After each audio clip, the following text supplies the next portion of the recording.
इस समस्त संसार में भगवान भोलेनाथ के सिवा ऐसा कौन है जिसे आशुतोष की उपाधि दी गई है। आशुतोष का मतलब है जो बहुत जल्दी ही प्रसन्न हो जाएं, अर्थात भगवान भोलेनाथ। और उनको प्रसन्न करने के लिए और अपनी मनोवांछित कामना को पूरा करने के लिए 16 सोमवार का व्रत किया जाता है। आज की वीडियो 16 सोमवार व्रत कथा के ऊपर है। अगर इस चैनल पर पहली बार आए हैं तो इस चैनल को सब्सक्राइब करके हमारा सपोर्ट जरूर करिए। आज हम श्रवण करेंगे 16 सोमवार की व्रत कथा।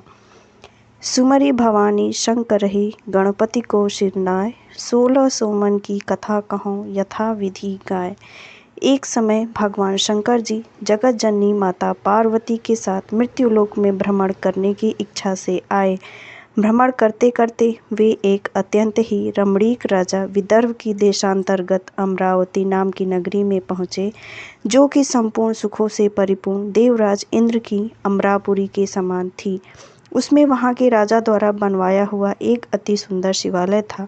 उसमें शिवजी पार्वती जी के साथ निवास करने लगे। एक दिन पार्वती जी प्राणेश्वर महादेव जी को अपने ऊपर प्रसन्न जानकर कुछ मनोविनोद करने की इच्छा से बोली, हे नाथ, आज हम और आप दोनों चौसर खेलें। महादेव जी अपनी प्राण वल्लभा की बात स्वीकार कर चौसर खेलने लगे।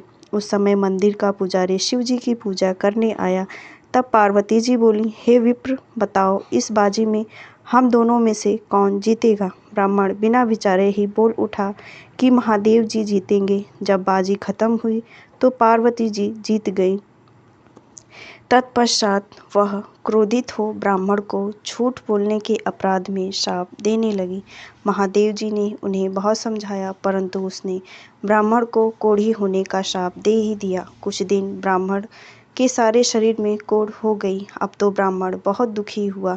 इस प्रकार उसे बहुत दिन बीत गए। एक दिन देवलोक की कुछ अप्सराएं महादेव जी का पूजन करने उस मंदिर में आईं। पुजारी को कोढ़ से दुखी देख वे उससे इसका कारण पूछने लगीं।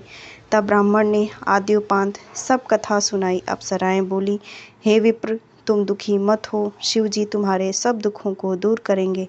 तुम व्रतों में जो सर्वोपरि 16 सोमवार का व्रत है उसे भक्ति सहित करो।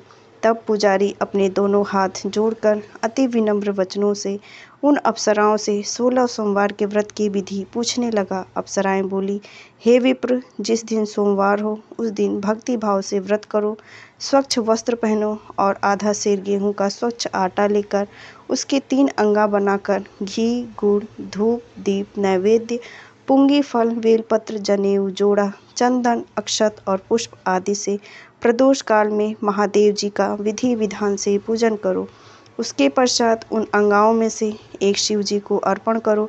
शेष उन 2 अंगाओं को शिव का प्रसाद जान उपस्थित जनों में बांट दो और फिर स्वयं प्रसाद ग्रहण करो। इस प्रकार 16 सोमवार का व्रत करो।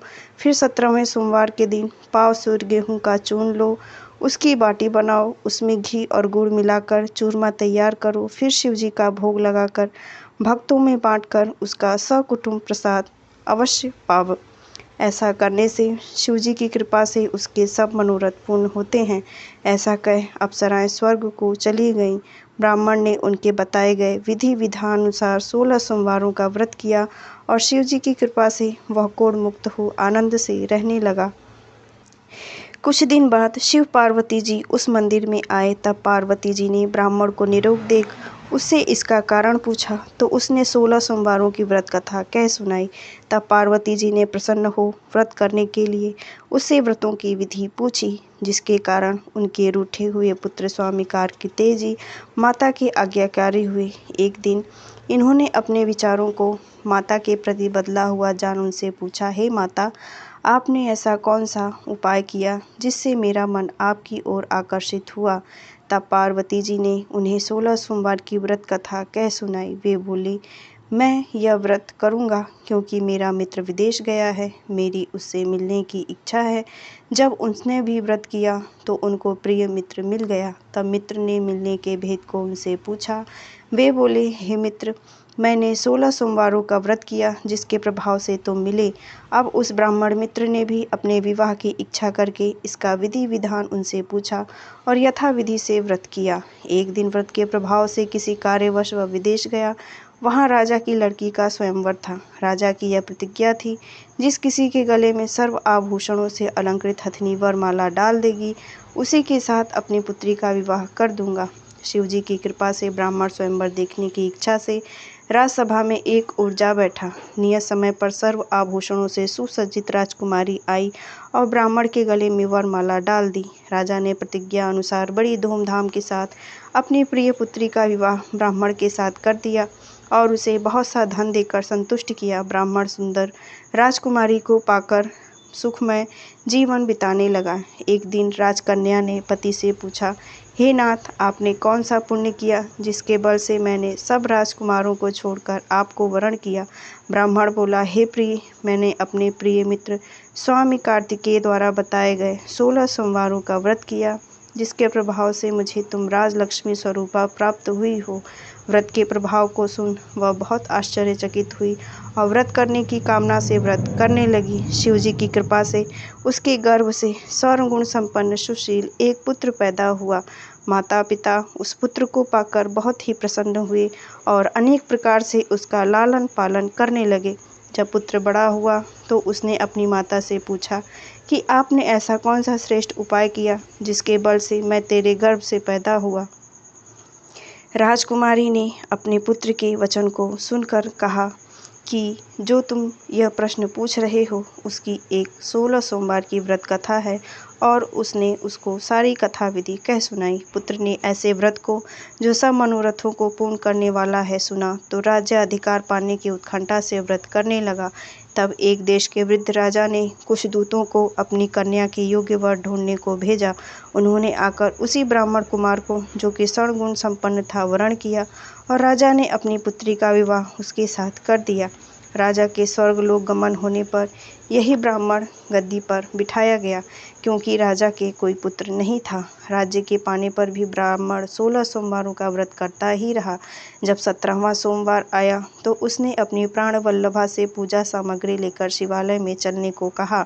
राजपुत्री ने उसकी आज्ञा पर कुछ भी ध्यान न दिया और सब सामग्री अपनी दासियों द्वारा भिजवा दिया। आप नहीं गई। जब राजा ने शिव पूजन किया तो आकाशवाणी हुई, हे राजा, तुम अपनी पत्नी को शीघ्र ही राजमहल से निकाल दो, नहीं तो यह तुम्हारा सर्वनाश कर देगी। आकाशवाणी को सुन राजा आश्चर्यचकित हो तत्काल राजमहल में आया और मंत्रियों को बुला सब हाल कहने लगा। हे मंत्रियों, शिवालय में शिववाणी हुई है कि तू अपनी रानी को निकाल दे, नहीं तो यह सर्वनाश कर देगी। यह सुन मंत्री आदि सब बहुत दुखी हुए और बोले, जिस कन्या से इसको राज्य मिला है, आज वही राजा उसको निकालना चाहता है। अंत में राजा ने उसे निकाल ही दिया। रानी दुखी हृदय से अपने भाग्य को कोसती हुई नगर से बाहर निकल गई। बिना पद त्राण, फटे वस्त्र पहने, भूख से व्याकुल धीरे धीरे चलकर एक नगर में गई। वहाँ एक बुढ़िया सूत काट कर बेचने जा रही थी। बुढ़िया उसकी दुखित दशा देखकर बोली, चल तू मेरे साथ सूत बिकवा दे, मैं वृद्ध हूँ। यह सुन रानी ने उसके सिर पर से गठरी उतार कर अपने सिर पर रख ली। उसी समय ऐसी आंधी आई कि उसका सब सूत आंधी में उड़ गया। बुढ़िया ने दुखित हो उसे अपने पास से हटा दिया। अब रानी एक तेली के घर पर गई तो उसके सब तेल के घड़े उसी वक्त शिवजी के कोप से चटक गए। यह देख तेली ने भी रानी को अपने यहाँ से निकाल दिया। अत्यंत दुख पाती हुई वह एक नदी के किनारे पर गई तो उसका सब पानी सूख गया। तत्पश्चात वह एक वन में एक तालाब की सीढ़ी उतर पानी पीने को हुई कि उसका जल नीला तथा असंख्य कीड़ाओं से युक्त गंदा हो गया। प्यास से व्याकुल रानी ने उसी जल को पीकर एक पेड़ की सुंदर शीतल छाया में विश्राम करना चाहा तो पेड़ के नीचे जाते ही उसके सब पत्ते सूखकर जमीन पर गिर पड़े। उस वन के कुछ ग्वाला जो गाय चराते तथा पानी पिलाते थे, उसी वन की ऐसी दशा देखकर बड़े दुखी हुए। उन्होंने अपने गोसाई जी से जो कुछ हुआ उस वन में मंदिर के पुजारी थे सभी कथा कह सुनाई और रानी को पकड़कर उसके पास ले आए। उसके मुख की कांति तथा शरीर को कुम्हलाया हुआ देख वह जान गए कि यह कोई राजपुत्री है और विधि गति की मारी है। ऐसा सोच पुजारी जी ने कहा, हे बेटी, तू मेरी पुत्री के समान है, अतः तू मेरे आश्रम चल। वह उनके वचन सुनकर हृदय में धैर्य धारण कर आश्रम में रहने लगी। जब रानी भोजन बनाती तथा पानी लाती तो उसमें कीड़े पड़ जाते। अब तो गोसाई जी बड़े दुखी हुए और उससे बोले, बेटी बताओ, तुम्हारे ऊपर किस देवता का कोप है जिससे तुम्हारी यह दशा हुई। गुसाई जी की बात सुन रानी ने आद्योपांत सब कथा कह सुनाई। तब गुसाई जी भूतेश्वर भगवान शिव जी की अनेक प्रकार से स्तुति करने लगे और रानी से बोले, पुत्री, तुम अब सब मनोकामनाओं को पूर्ण करने वाला लगातार 16 सोमवारों का व्रत करो और उसके प्रभाव से तुम अपने को कष्ट से मुक्त समझना। रानी ने गुसाई जी की कथनानुसार 16 सोमवारों का व्रत यथाविधि समाप्त किया और 17वें सोमवार के पूजन से राजा के हृदय में यह विचार उत्पन्न हुआ कि रानी को गए काफ़ी दिन हो गए, न जाने कहाँ भटक रही होगी। यह सोचकर राजा ने उसे ढूंढने को चारों तरफ दूत भेज दिए। अंततः ढूंढते ढूंढते गुसाई जी के आश्रम में गए। वहां रानी को देख उनसे मांगने लगे, परंतु गुसाई जी ने उनसे मना कर दिया।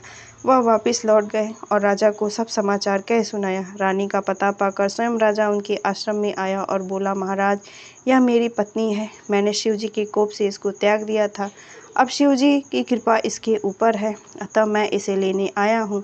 आप इसे मेरे साथ चलने की आज्ञा दें। गुसाई जी ने राजा के वचनों का विश्वास कर रानी को राजा के साथ जाने की आज्ञा दे दी। रानी गुसाई जी की आज्ञा पाकर बड़े प्रसन्न मन से राजमहल में आई। नगर में अनेक प्रकार के आनंद, मंगल तथा बधाइयाँ होने लगी और नगर तोरण बंधनवारों से सजाया गया। घर घर में मंगलाचार होने लगे। पंडित लोग वेद मंत्र पढ़कर राजा रानी का आवाहन करने लगे। इस प्रकार रानी ने अपनी राजधानी में प्रवेश किया। राजा ने ब्राह्मण तथा याचकों को बहुत धन दिया।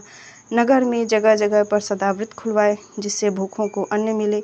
इस प्रकार शिव जी की कृपा से राजमहल में रानी के साथ अनेक सुखों का भोग आनंद से जीवन बीतने लगा। अब तो राजा और रानी बड़े भक्ति भाव से प्रतिवर्ष शिव जी के 16 सोमवारों का यथाविधि व्रत करने लगे और अनेक सुख भोग अंत में शिवलोक को गमन किया। इस प्रकार जो मनुष्य मन, क्रम, वचन से भक्ति सहित 16 सोमवारों का व्रत करेंगे, वह लोग अनेक सुख भोग कर अंत में शिवलोक को प्राप्त करेंगे। यह व्रत सब मनोरथों को पूर्ण करने वाला है। बोलो भगवान श्री शंकर की जय। यह वीडियो आप लोगों को पसंद आया हो तो और लोगों के साथ शेयर करें और भगवान आशुतोष की कृपा सभी लोगों पर इसी प्रकार बनी रहे।